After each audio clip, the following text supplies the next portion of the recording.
أعوذ بالله من الشيطان الرجيم. بسم الله الرحمن الرحيم. الرحمن علم القرآن خلق الإنسان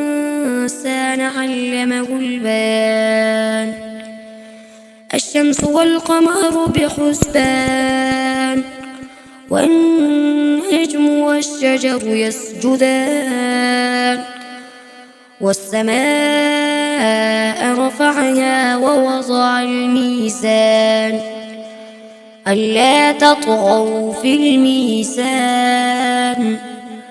وأقيموا الوزن بالقسط ولا تخسروا الميزان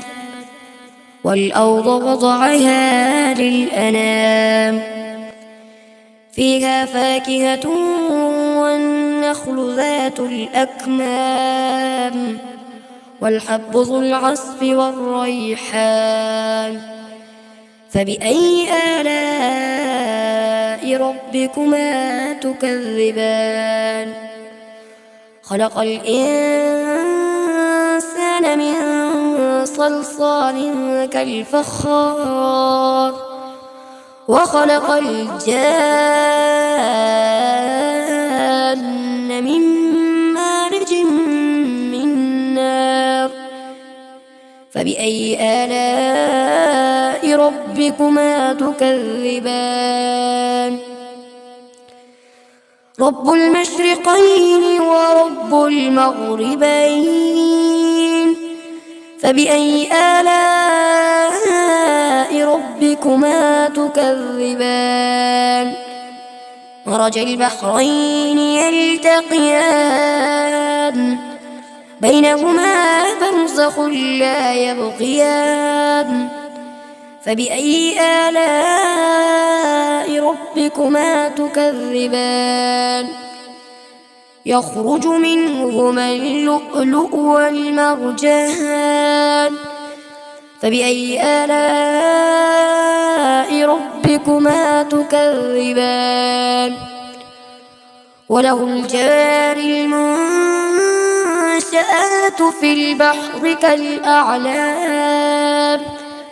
فبأي آلاء ربكما تكذبان كل من عليها فان ويبقى وجه ربك ذو الجلال والإكرام فبأي آلاء ربكما تكذبان يسأله من في السماوات والأرض كل يوم هو في شأن فبأي آلاء ربكما تكذبان سنفرغ لكم أيها الثقلان فبأي آلاء ربكما تكذبان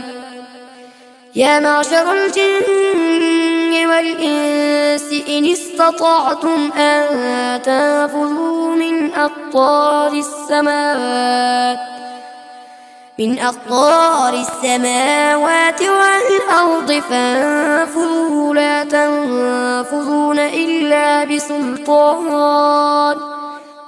فبأي آلاء ربكما تكذبان يرسل عليكما شواظ من نار ونحاس فلا تنتصران فبأي آلاء ربكما تكذبان فإذا انشقت السماء فكانت وردة كالدهان فبأي آلاء ربكما تكذبان فيومئذ لا يسأل عن ذنبه إنس ولا جان فبأي آلاء ربكما تكذبان يعرف المجرمون بسيماهم فيؤخذ بالنواصي والأقدام فبأي آلاء ربكما تكذبان هذه جهنم التي يكذب بها المجرمون يطوفون بينها وبين حميم آن فبأي آلاء ربكما تكذبان ولمن خاف مقام ربه جنتان فبأي آلاء ربكما تكذبان ذواتا أفنان فبأي آلاء ربكما تكذبان فيهما عينان تجريان فبأي آلاء ربكما تكذبان فيهما من كل فاكهة زوجان فبأي آلاء ربكما تكذبان متكئين على فرش بطائنها